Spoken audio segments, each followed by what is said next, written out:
પરિચય. પ્રવીણભાઈ કોહલી, અખિલ ભારતીય કોળી સમાજ રાષ્ટ્રીય ઉપાધ્યક્ષ. પ્રવીણભાઈ, સર્વ સમાજની પ્રેમ લગ્નમાં કાયદામાં સુધારાને લઈને એક ચિંતન મિટિંગનું આયોજન છે. રણનીતિ જે મહેસાણાથી ચાલુ થયેલું પાટીદાર સમાજે જે પ્રેમ લગ્નની વિરુદ્ધની અંદર કે જેમાં નિયમ ખાસ કરીને બદલાવની જે જરૂર છે એનું આહવાન કર્યું હતું. એમાં કોળી સમાજ પણ સામેલ થયો, ધીરે ધીરે અન્ય સમાજો પણ અમે સામેલ થવા લાગ્યા છે. આજ બોટાદ જિલ્લાના ગામ સંબંધિયાળાએ તમામ લગભગ મને એવું લાગે છે મેજોરિટી સમાજની અહીંયા હાજરી છે. તો ખરેખર મેન તો પાટીદાર અને કોળી સમાજ છે.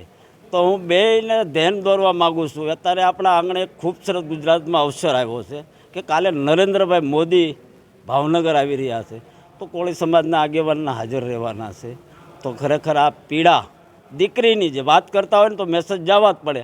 અને પાટીદાર સમાજ રાજકોટની અંદર આયોજન કરી રહ્યા છે અમિતભાઈ શાહનું, તો ત્યાં પણ આ મેસેજ જવો પડે અને જલ્દી વહેલી તકે આનો નિર્ણય આવે એવી દરેક સમાજની માંગ છે. આગામી દિવસોમાં કેવી તૈયારી, કેવા પ્રકારનું આયોજન? ધીરે ધીરે આ મેં જે પહેલાં પણ કીધું છે વેગ પકડતું જાય છે. પ્રજાને ખોટી રીતે હેરાન કરીને રોડ ઉપર ન લાવવી પડે.